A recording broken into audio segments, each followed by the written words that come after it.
Hello, friends and neighbors. I'm glad to see you back. We are here to talk about stoichiometry and limiting reagents.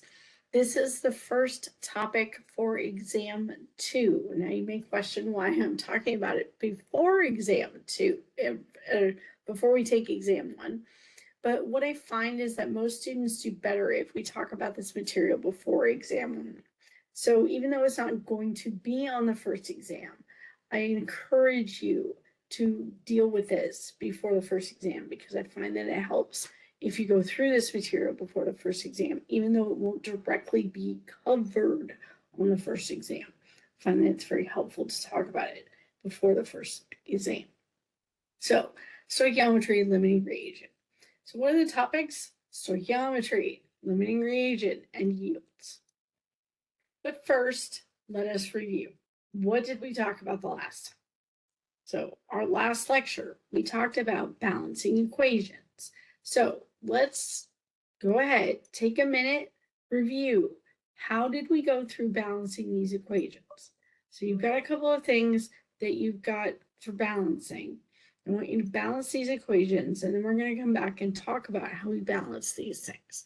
Okay, so that's what I want you to take a minute to do. I will come back to you in just a minute and walk you through these. All right, I will be back with you. Thanks, guys. Okay, so how do we go about doing this? Well, the way that I deal with this is always to make myself a balance sheet.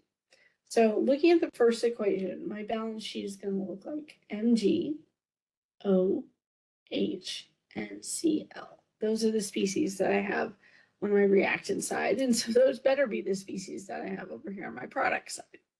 So I have one Mg and two O's and two H's. That two applies to both of those. And then actually I have three H's because I forgot that I have that H over here as well. And then I have one Cl. So over here I have one Mg, I have two Cl's, and then I have two H's and one O. Obviously things are not balanced, so I'm going to see what I can do about this. Now I have two H's over here, and I have two Cl's over here. So I'm going to go ahead and put two H's there. So that changes this to two on that, which means I have four total H's over here. I have now changed my Cl's to two. So that is taking care of that part.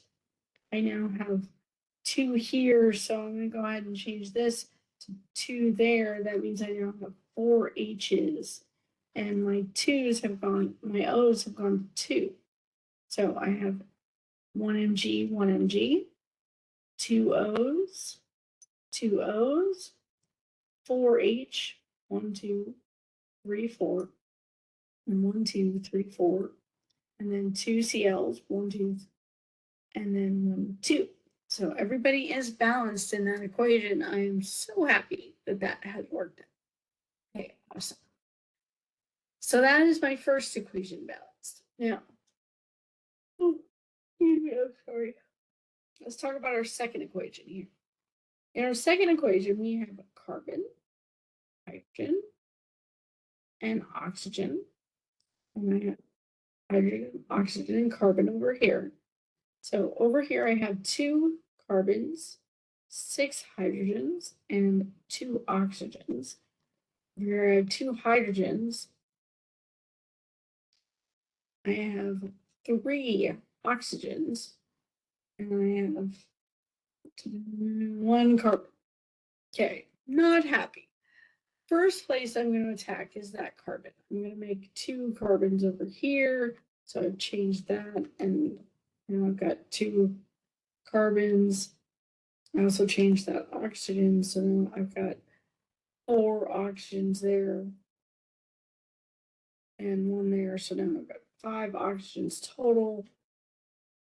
Not happy about that, but I know I need to change my hydrogens anyway, so I'm going to go ahead and change the hydrogens. I have six over here, and I have two over here, so I'm going to put three right there. that'll give me 6 hydrogens, and then if that'll give me 3, now I have 3 plus the 4, that gives me 7 oxygens. So I now have 2 carbons, and I have 6 hydrogens. And so I'm looking at it going, okay, the only thing that's messed up is that oxygen, right? And I have 7 oxygens here. So I've got 3 there and 4 there. So that's a total of 7. And here I have 2. So if I could just magically make this 7 over 2, that would be perfect, right? Because then I would have 7 and everybody would be happy. You can't really do that though, right? Because that's not a whole number. So I'm not overly thrilled with that. But there is a way I could make that. Because if I multiplied it by 7, and instead of it being 7 halves, it was 7, and I took that out by multiplying everything else by 2. So I multiplied that by 2. I multiplied this by 2. I made that 6. I multiplied this by 2 by making that 4. Then instead of having 2 carbons there, I'd have 4 carbons there. And instead of having 6 hydrogens there, I'd have 12 hydrogens there. And instead of having 7 halves of O2, I'd have 7 times 2 is 14 oxygens there, right? And then if I come over here and I look at this, I have 6 times 2 hydrogens is 12 hydrogens. And I have 6 oxygens from there. And now I have 8 to go with that. That's 14 hydrogens, right? Okay, hold on, I can't count. 4 times 2 is 8 plus 6.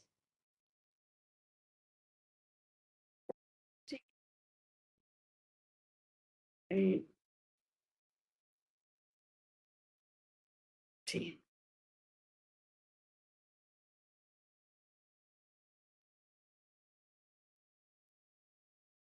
That should work.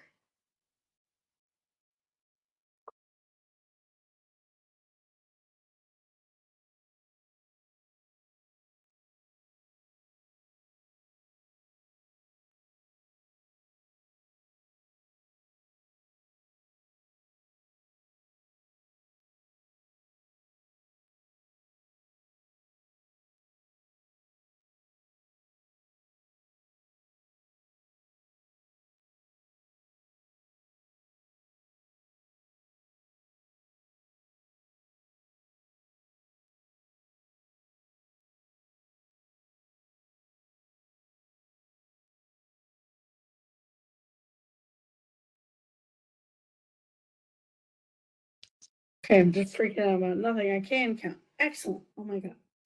And then I have 4 carbons there. Okay. Phew, I can't count. I love it when I freak out. Okay. So that works. Okay. So since I've multiplied everything by 2, now everything is fine. Okay. Cool. I love it when that works. Let's look at this next thing. I have a K. I have an MN. I have an O. I have an H. I have a CL. 1K on this side. I have 1 MN. I have 4 O's. I have 1 H and I have 1 CL. I have 1 K. I have 1, 2, 3, 4, 5 CL. I have 1 MN. I have 2 H's. And I have 1 O. Okay, that's fun. So what can I fix? Well, I need to get 4 of those, right? So if I do 4 there, that means I have 8 H. So if I get 8 H, let's put an 8 over here. And that means I have 8 CLs that I have to deal with, right? So I've got 8 over on that side. And I'm going to leave that alone for now. So I now have 1K, 1 MN, 4 O's, 8 H's, and I have 8 CL over here. Okay. So 8 CLs. And I've got 1, 2, 3, and 4, 5. Now, since the K and the MN are good, I'm going to see if I can play with this. So I have 1, 2, 3, 4, 5, 6, 7.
And now I look at that and I go, oh, okay. So the fact that this is an odd number here is going to be a problem, right? So I could put a 2 out here. And if I do that, then I change this to a 2. And I've now changed this to an 8. But if I do that, then I need to put a 2 out here. And that changes that to a 2. And that changes that to a 2. And that changes this to an 8. So then this needs to become an 8. And that means I need to change that to an 8. 16. Which means this needs to become a 16. Yes.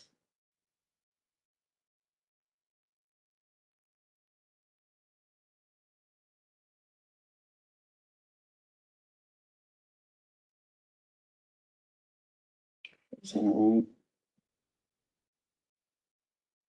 8, 8, 16, 16, and 16 CLs.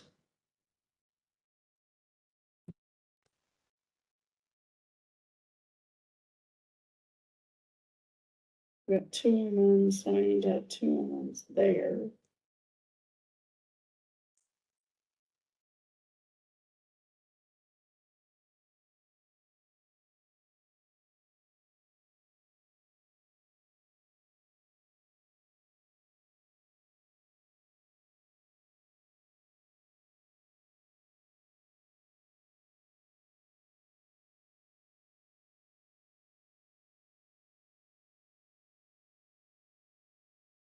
Two,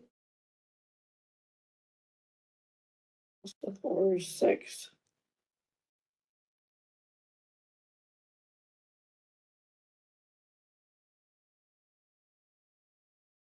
So 4 is 8.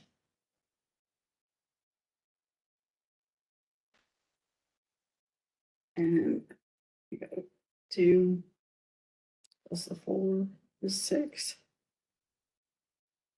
And we can go from 6 to 16 by adding 10 more. So if I did 5 here, 10, 12, 14, 16.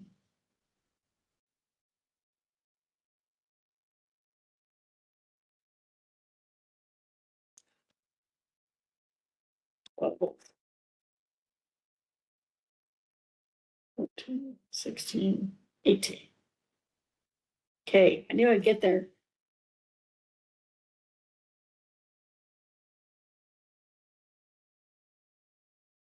Oh, I didn't want 18, I wanted 16.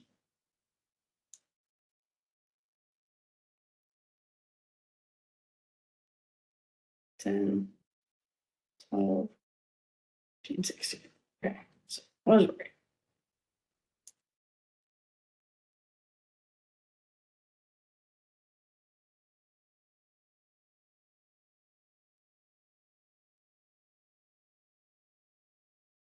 Okay.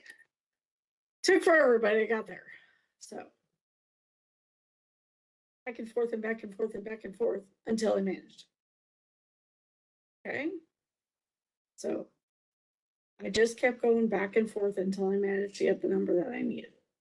And I tried not to double everything, but I really couldn't manage it in my head until I did. And that's because that's the lowest common denominator that I can get. So again, without having numbers that wouldn't be whole numbers, I wouldn't have been able to do that any other way. Okay. Oh, Lord. Okay. All right. Let's talk about our next one. So, carbon, hydrogen, oxygen. I have 3 carbon, 8 hydrogen, 2 oxygen, 1 carbon, 2 oxygen, 3 oxygen, and then 2 hydrogen. Okay. So I have 3 carbon, so I'll put 3 out there, change that, and that would be 6, 7 hydrogen. I have 2 hydrogen there. I have 8 there, so I'm going to put 4 out here. That'll then give me the 8 that I need. So now I have 6, 10 oxygens. And so I put a 5 out there, and that gives me the 10 that I'm looking for. Cool! Hooray! And in my last one, I have an AL, an FE, and an O, and 1 AL, and 2 FE, and 3 O. I have 1 FE, 2 AL, and 3 O. Those are fine. So I need 2 ALs here and 2 FEs there. And that's it. So cool with that? Awesome possum. So that takes us through our review. So questions, comments, problems on our balancing equation. Well, let's see if we can get to our nuclear review. And let's take a look at this one. So what's the formula of an alpha particle? Now, if we want to talk about the review from this one, this is going to require us to look at the slides from last time. So what I'm going to do is I'm going to pull up, I can get to it.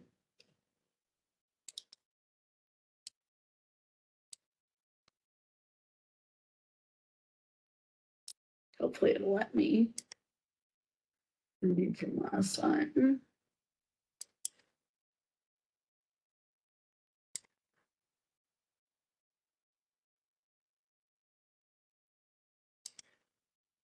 These are our particles from the last time we talked. Okay.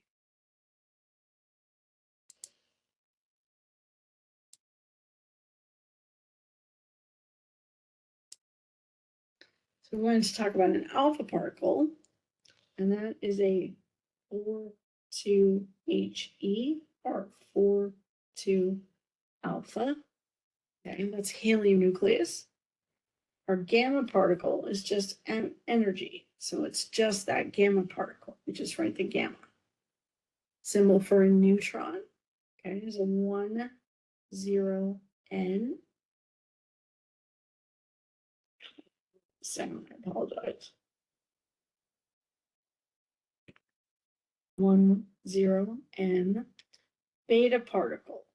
Okay, so remember that the beta is the 0, -1 E, or 0, -1 beta. And write the nuclear equation showing the radioactive decay of polonium-218 if the decay produces an alpha particle.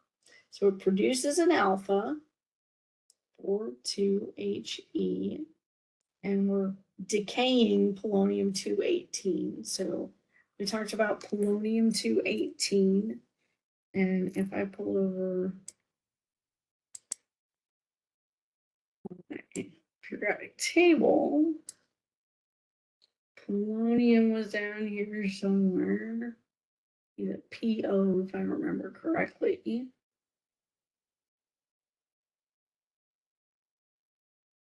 I know he's down here. Oh, there he is. So polonium 84. PO84, and he's 218. And he decays and he gives me a 42He. And I know he's going to give me something else, right? And it's this other thing that I'm looking for. So I know I'm going to take my 218 and subtract 4, and that'll give me something. And then I'm going to take my 84 and subtract 2, and that's going to give me something. So 218 minus 4 is 214. And 84 minus 2 is 82. So it's going to be a 21482. And if I look, 82, right, is right here, and that's lead, which is Pb. So it's a lead nucleus that I get out of that reaction. So I get my helium, or my alpha particle, and my 21482 Pb. Okay, so that's all I have to do. I have to remember that I'm going to get radioactive decay, meaning I get an alpha particle out of that. And I know that it's a polonium, which is that 84 because I looked him up, and he's a 218 because that's his mass number that they gave me right there.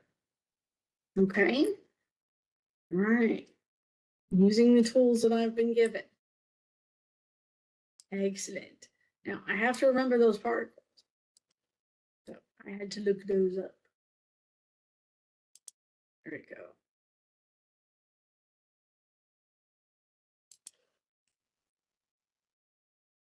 Do it.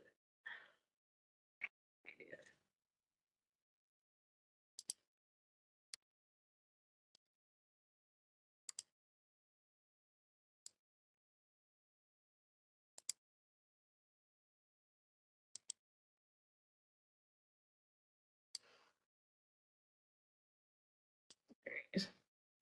Okay. So that's our other review. These are those particles again. I forgot I had put them here, so oops, could have flipped there. All right.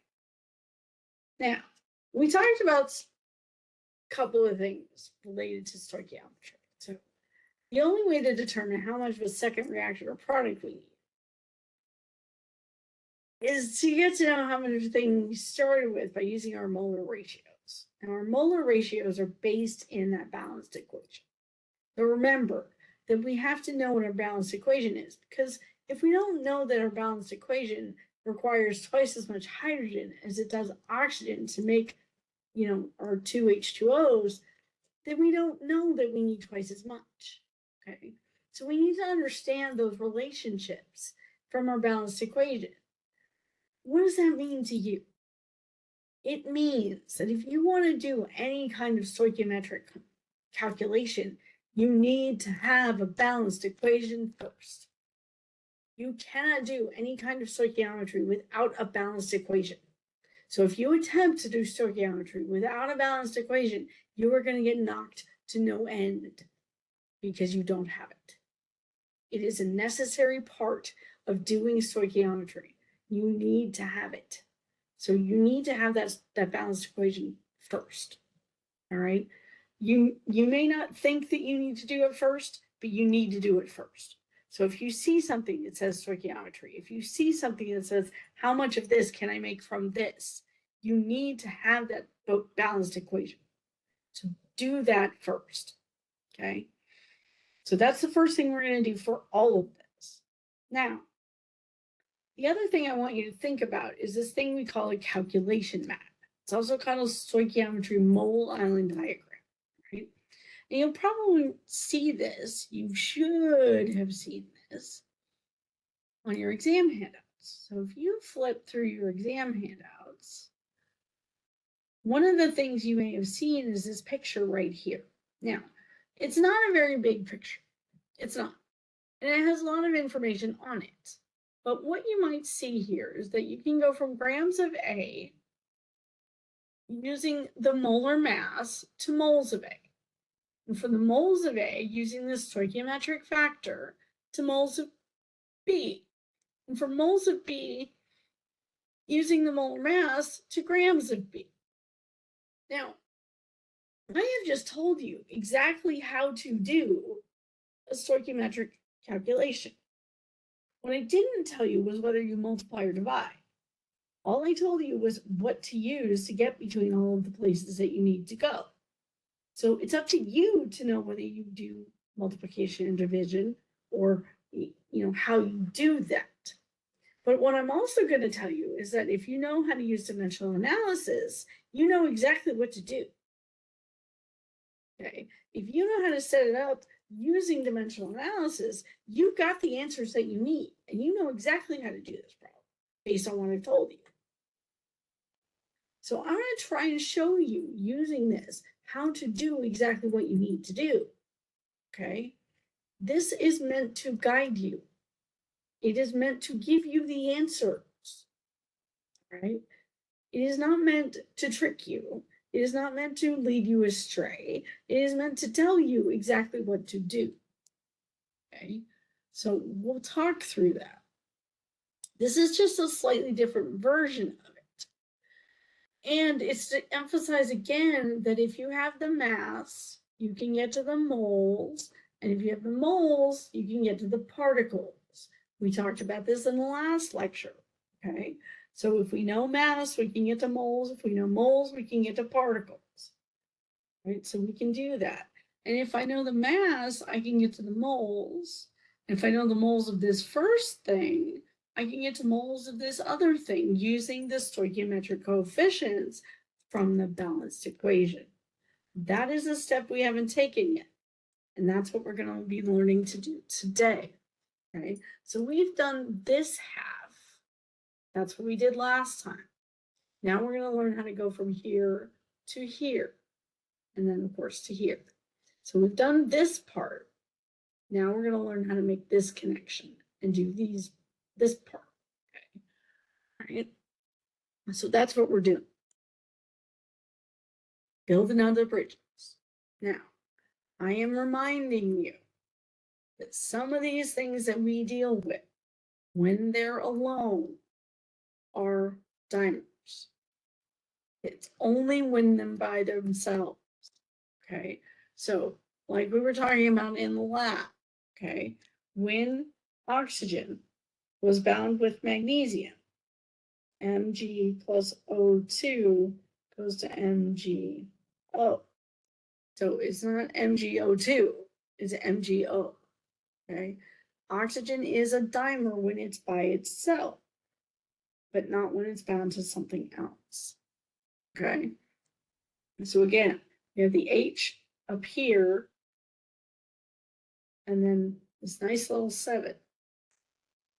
And there are 7 of these gases, and our mnemonic, have no fear of ice cold beer.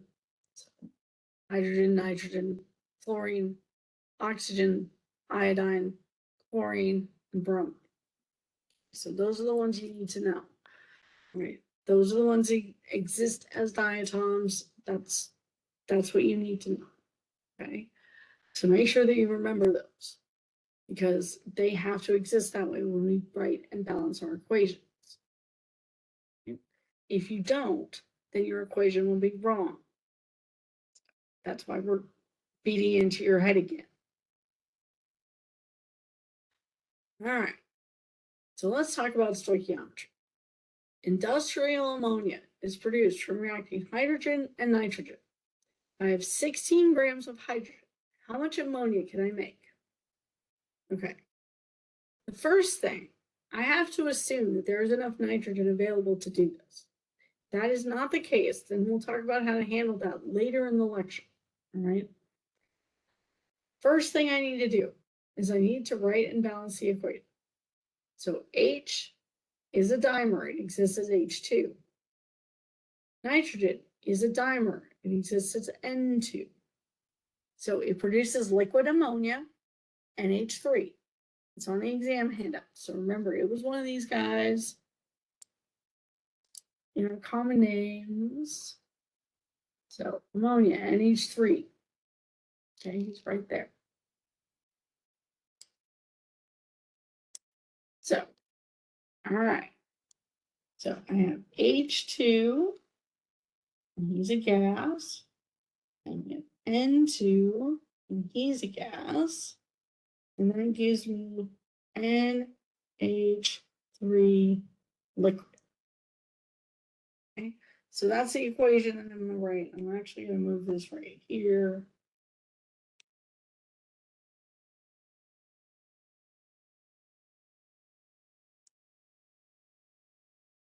And I'm going to look at that and say, okay, I have 2 hydrogen on my reactant side. I have 3 on my product side. That is clearly not balanced. So if I have 3 over here and 2 over here, I'm going to multiply this by 3. I'm going to multiply that by 2. Excuse me. My hydrogens are now balanced. My nitrogen is actually now balanced too. So I'm happy with that. So I have the same number of hydrogens as nitrogens. I did my little table. 2 nitrogens on my reactant side, 2 nitrogens on my product side. I had 2 hydrogens and I had 3 hydrogens. I have now multiplied this, so it's 6. And then multiplied this, so it's 6. Okay, so now I'm happy.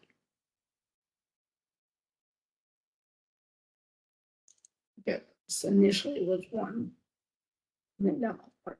So it's 2. Okay. All right. Now I have 16 grams of hydrogen. 16 grams of hydrogen. I want to convert that to moles. So when in doubt, convert to moles. That's what I said. I started saying that last time. So hydrogen has an atomic mass from my periodic table.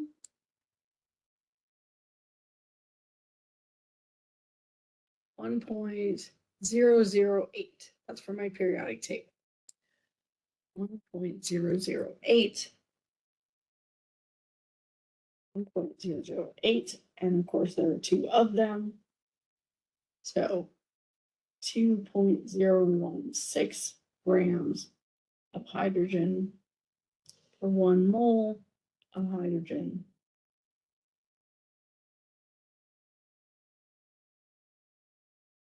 (16) divided by a lovely number gives me 7.936507937 moles of H2. Okay, so that's how many moles of hydrogen I have present in this consideration. Cool with that. Okay, so I now know how many moles of hydrogen I have present to potentially do stuff with. Right. So now,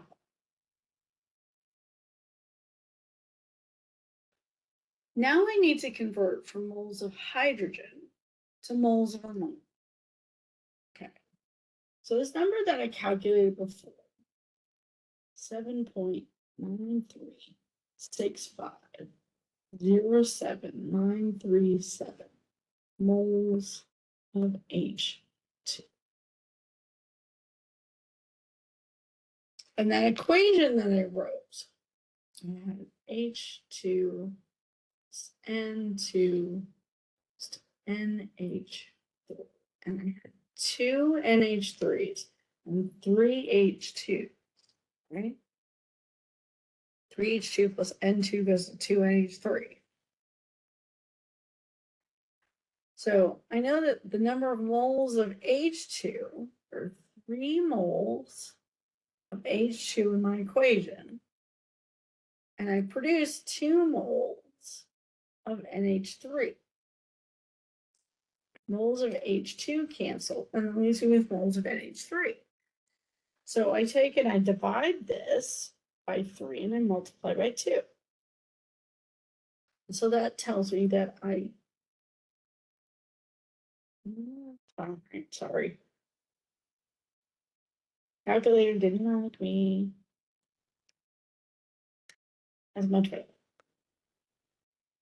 5.291005291 moles of NH3 are produced from the 7.93650907937 moles of H2. And again, I eliminated 3 sig figs based on 16 in the original calculation. Okay. So I can take that number, 5.291005291 moles of NH3, and that 1 mole of NH3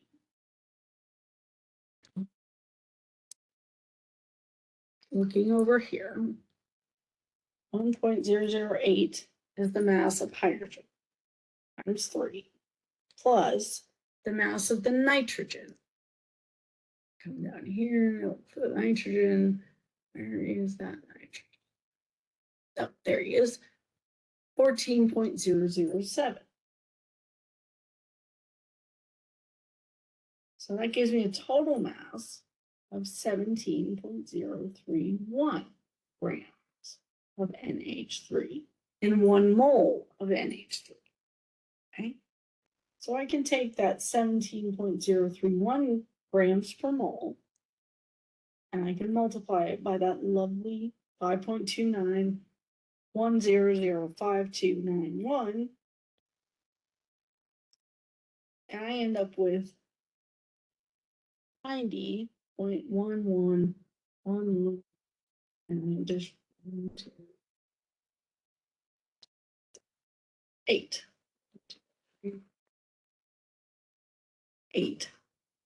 grams of NH3 that are produced. And of course, giving me 3 sig figs, and I used slightly different numbers when I did this calculation, different periodic table. So the number that I reported here was 90.0, and slightly different periodic table, I got 90.1 here. Okay, so slightly different periodic table, I ended up with a slightly different number. It happens. Okay, so 90 grams were produced from this set of numbers. Okay, that's fabulous. What does that tell me? Well, in theory, what it tells me is that I can produce 90 grams of ammonia from that 16 grams of starting material that I had, that 16 grams of hydrogen that I started. Okay, that's fabulous. That's awesome. And I went through a series of calculations to do that. Now, is that required? Is all of that work necessary? Well, yes, no, kind of. Can we take some shortcuts? Sure. I don't do that in like 7 steps. I don't. I set it all up in 1 step. So if I were going to do this, 16.0 grams of H2 divided by 2.016 grams of H2 per 1 mole of H2. I know that there are 3 moles of H2 2 moles of NH3 that were produced. That's this right here. I know that 1 mole of NH3 is 17.031 grams. So grams of H2, moles of H2, moles of H3, and that would then tell me that 90.1 grams of NH3 can be produced, and I know it's 3 sig figs. I started with 3 sig figs here, so that's the answer that I would report at the end of that. And I would do all of that in my calculator at one time, and then it works just fine. So multiply 16 times 1 times 2 times 17.031 divided by 2.016 divided by 3 divided by 1. Get that 90.1. And it doesn't matter what order I do those multiplication and division in, because it's multiplication and division, so it doesn't matter. Order of operations is unimportant. So I can do that. But as long as my units cancel, it works fine. Okay?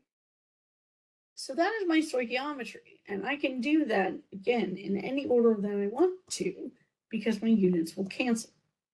And this is why I use these wonderful train tracks, because I can then do it this way. I can set it up in multiple steps, so I can just keep going and get rid of what I need to get rid of until I get to where I need to be. This is why it works. If it doesn't work for you to do it this way and you want to set it up in multiple steps, that's fine. I don't care. I can follow however you want to get there.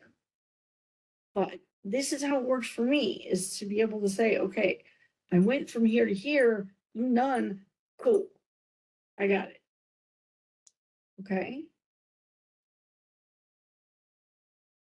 So we've got some other, samples of these calculations. I want you to walk through the same steps. Write your balanced equation. Start with what you were given. Here's what I start with. Here's what I need to calculate. Convert from grams to moles to moles to grams. When in doubt, convert to moles. Grams to moles to moles to grams. And that's our process at this point.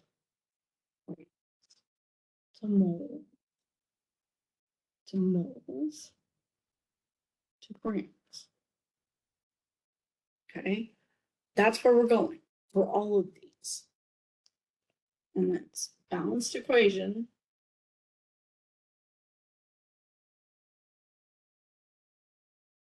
And then bam, grams to moles to moles to grams. Do that, and then we'll come back. Right? I'm gonna pause for a bit, and I'll come back. Okay. I'm going to put the first of these on this page, and we'll move the rest onto another. So sulfuric acid. Now, sulfuric acid is sulfur, which is, he's over here, he's a chalcogen.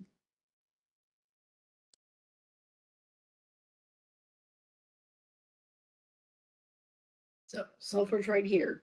So he's an S2 minus. So sulfuric.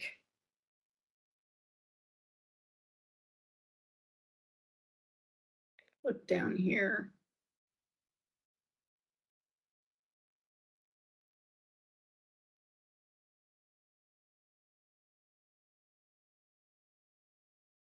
Where's my tape? Needs it.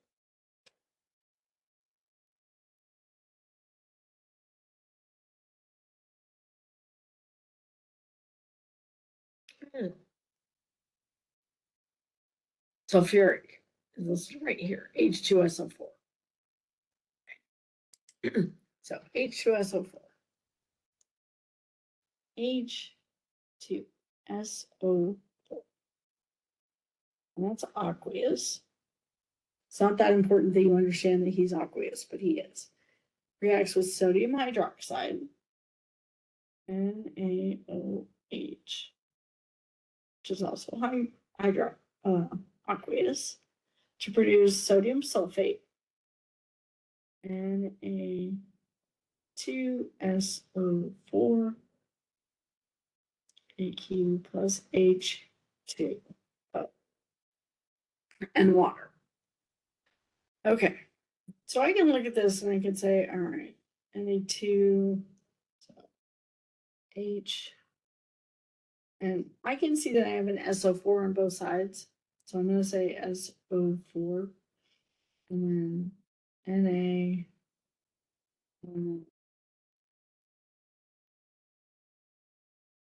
I'm going to say OH. So I have two H's,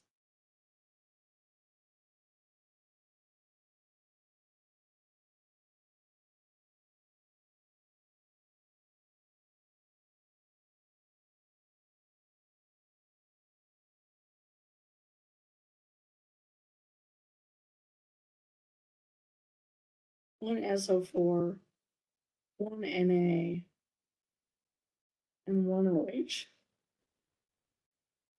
Over here, I have two NAs, one SO4, one H, and then one OH, because this actually is an H. So that doesn't look balanced to me. So I'm going to say that I need two of those. If I have two of those, it means I then have two OHs over here. And then that means that I need to have two H's. And we get two OHs and two H's.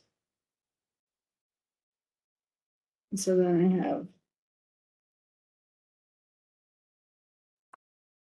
one SO4 over here, one SO4 over there, two H's, two H's, two NAs, two NAs, two OH, and two OH. So that looks balanced to me. You'll get there the same way if you do it the long way. You don't take the shortcuts that I took. You'll get there the same way. Okay? So two there, two there. So that's my balanced equation. I have 500 grams of H2SO4 that's used. How much sodium hydroxide is required?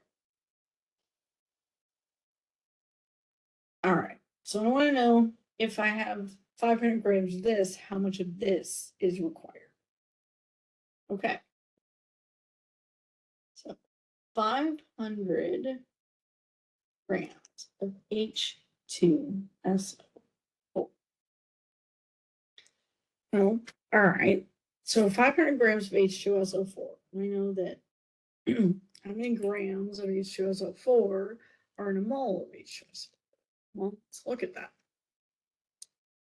I'm going to come to this table so that I can figure out the mass of H2SO4.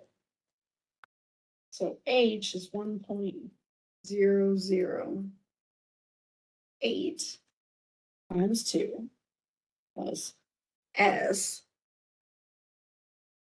And we'll find S. He's right here. He's sulfur. 32.0066. 32.066 plus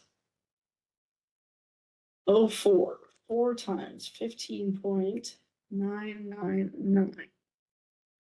Because oxygen is there. And that gives me 98.078 grams of H2SO4 and 1 mole of H2SO4. I know that 1 mole of H2SO4, based on my balanced equation, reacts with 2 moles of NaOH. So I need twice as much NaOH as I did H2SO4. So 2 moles of NaOH, and then 1 mole of NaOH. Find Na is 22.99. Oxygen is 15.999, and hydrogen is 1.008. So that mass is 39.997 grams. And so if I do that math,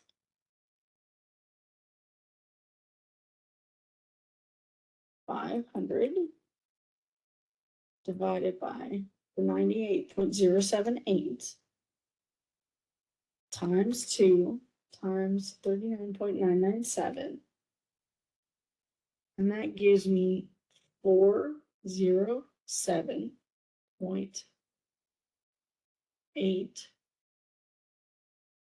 and should be 1, 2, 3, 4 sig figs. So I will leave it at 407.8 grams of NaOH. Ooh, sorry. Oops. When I do that math, 407.8 grams of NaOH. Okay.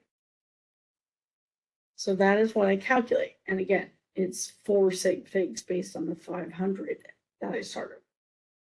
Okay. So that's that one.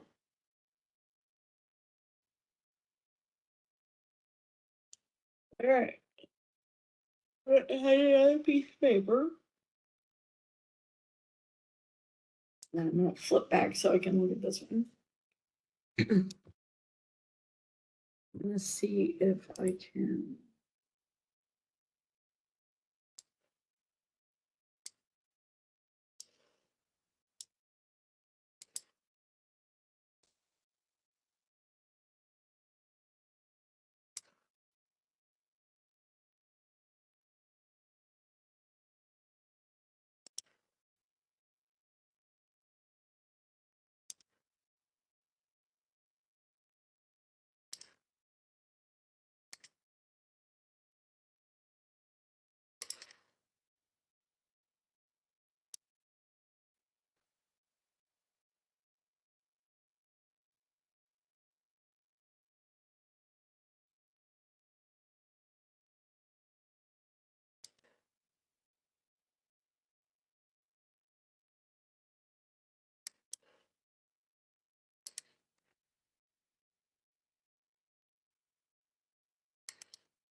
Okay, hold on. Sorry.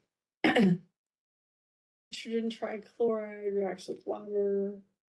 So nitrogen trichloride is Cl3, reacts with H2O to form ammonia and H3 and hypochlorous acid, HCl4, I think. Let's go find out.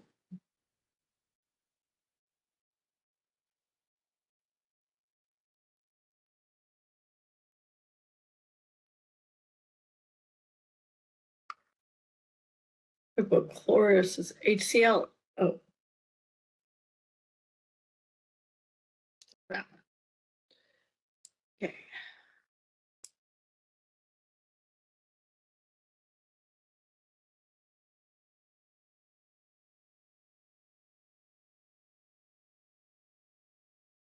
And 25 grams. Yeah.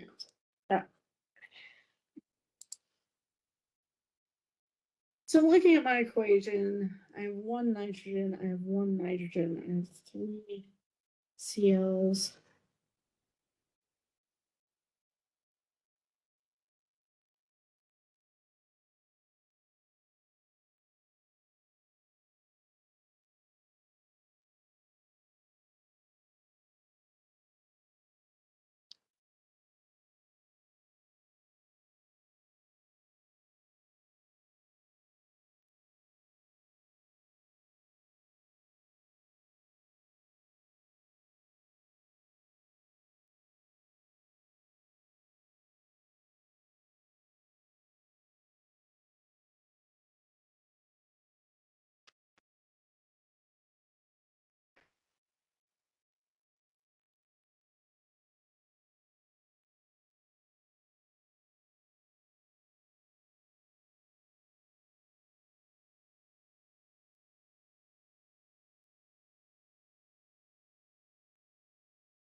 Okay, that looks balanced to me. So 125 grams of the NCl3. And what are we asking me about?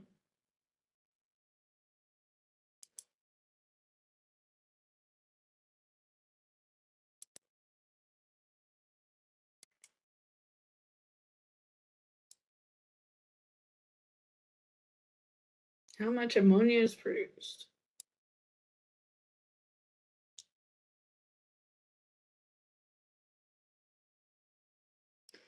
So we have 125 grams of NCl3. Grams to moles to moles to grams. So I need to come over here and find out NCl3, mass of that lovely stuff. So I find my nitrogen again, 14.007 plus 3 times chlorine, 35.453. Right there, 453. I get 120.366 grams, 1 mole of NCl3, 1 mole of NCl3 is 1 mole of NH3, 1 mole of NH3. Increase this.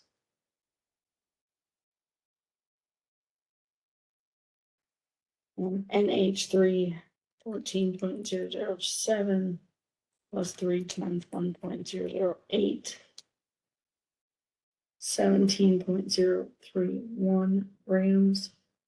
NH3, grams of NH3 cancel, moles of NH3 cancel, moles of NCl3, sorry, cancel. So we take our 125, divide that by 120.366, multiply that, and 17. And that gives me 17.68668062. That's grams of NH3. Three significant figures, 17.7 grams of NH3 are produced. Sorry.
Okay, I will get that view of the page that I'm writing just back in just a minute.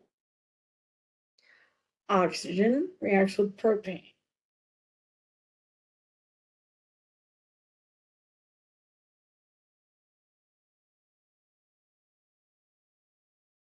Carbon dioxide.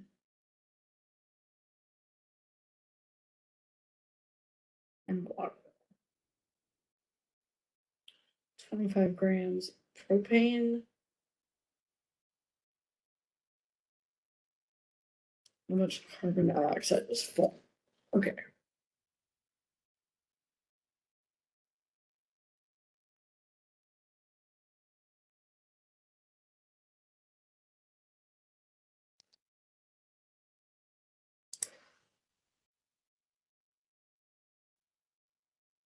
All right. So I said oxygen reaction with propane, carbon dioxide, and water are my products. So oxygen is O2 gas. That reacts with propane, and if I'm not mistaken, propane should be C3H8.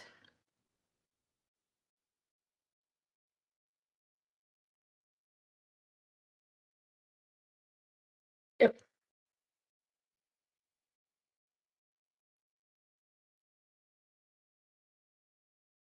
It's usually liquid.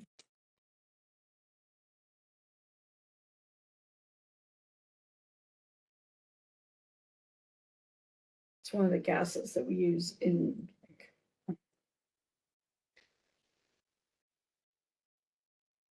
propane gas. So either we'll use this gas or we'll go and get the liquid to burn stuff. Carbon dioxide is CO2, and that's a gas, and then H2O, usually a vapor, because it's got a lot of energy when it comes out. So we start with 25 grams of our propane gas. We want to know how much CO2 is produced. So 25.0 grams of C3H8. So C3H8, I know the carbon 12.011 times 3 plus 1.008 times 8 plus, no, that's it. It's 44.097 grams C3H8 per 1 mole of C3H8. And now we have to balance this. So, and carbon, hydrogen, oxygen. I have 3 carbons, I have 8 hydrogens, I have 2 oxygens, and 1 carbon. I have 3 oxygens, and I currently have 2 hydrogens. So I'm gonna put a 3 out here. That gives me then 6, 7. Now I'm happy. I'm gonna put 4 out here to get my hydrogens even.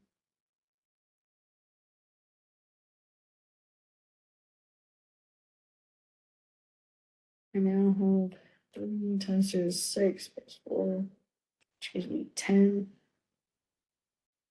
Which means I need that 5 and then mix that. So 1 mole of C3H8. I should have done that first. Because if I hadn't been smart and noticed that I hadn't balanced it, I wouldn't have remembered to look to see what the ratio was. That's why I always say to balance it first, because you don't always remember to balance it if you haven't already done it. So 1 mole of C3H8 and 3 moles of CO2. Grams of C3H8 cancel, moles of C3H8 cancel. And 1 mole of CO2, 12.011 for the carbon. It's 2 times 15.999. Oxygen gives me 44.009 for CO2. Not much different than what we saw for C3H8.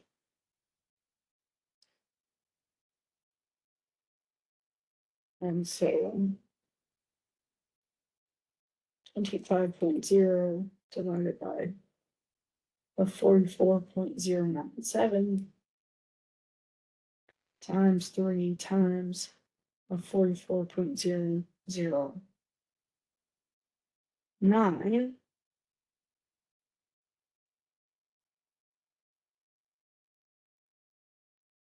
And that gives me 74.85.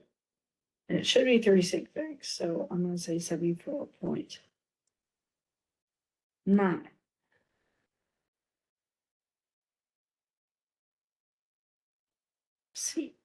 Grams of CO2 are formed from that reaction.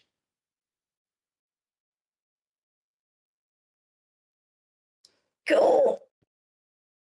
It was impossible.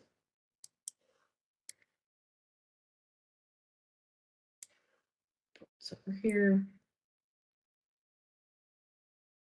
carbon disulfide. So CS2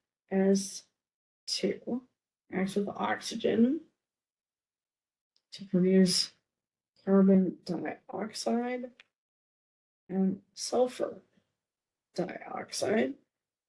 Using 152 grams of carbon disulfide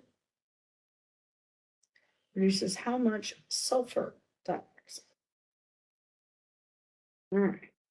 So carbon, sulfur, oxygen, and 1 carbon, 2 sulfurs, 2 oxygens, 1 carbon, 2 oxygens, 1 sulfur, 4 oxygens.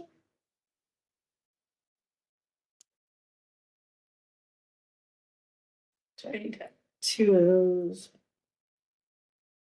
Which means I have 2, 4. It's actually 6. So 3 there.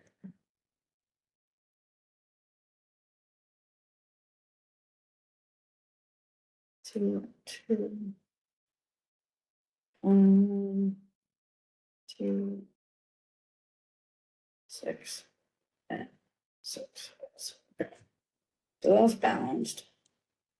152 grams of CS2.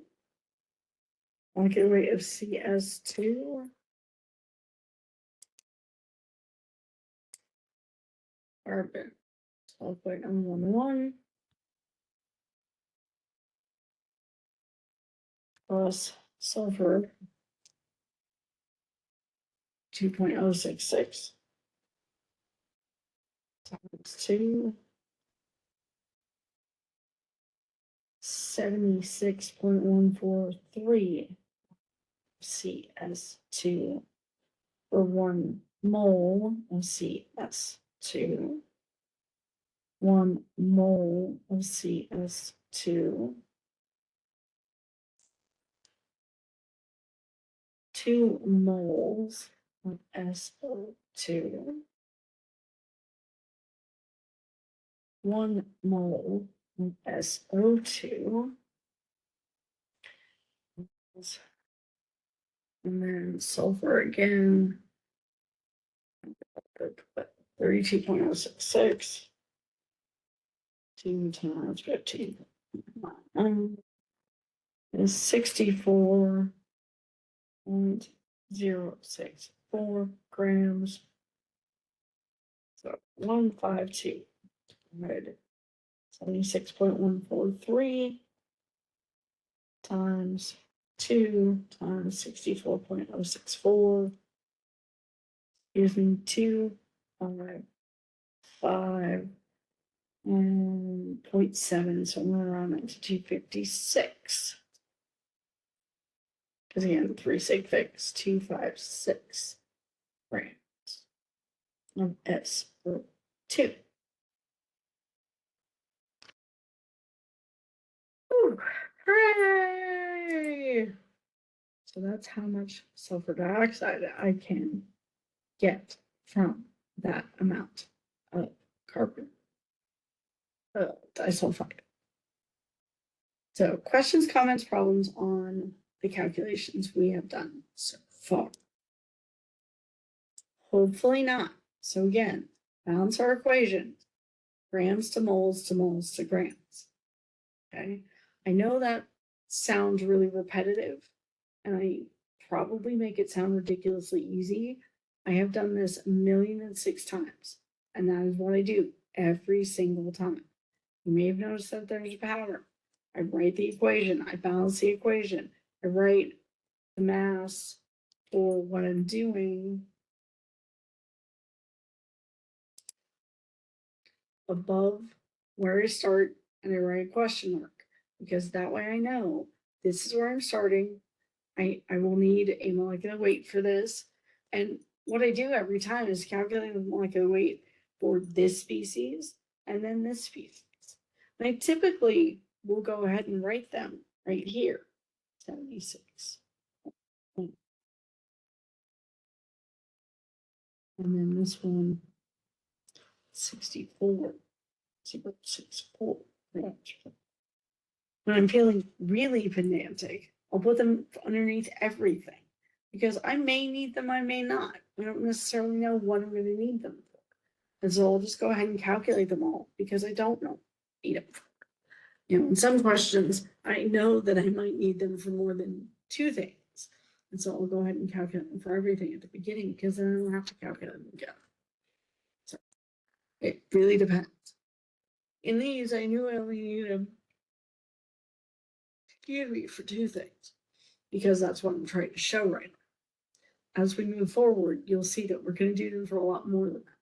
So that's where we start calculating, just about it. Okay?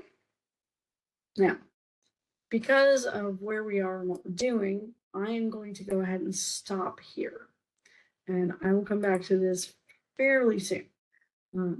We are going to start another topic at this point, and that topic is limiting reagents. And so we'll come back when we start talking about limiting reagents and pick it up there. Thanks, guys. Talk to you soon.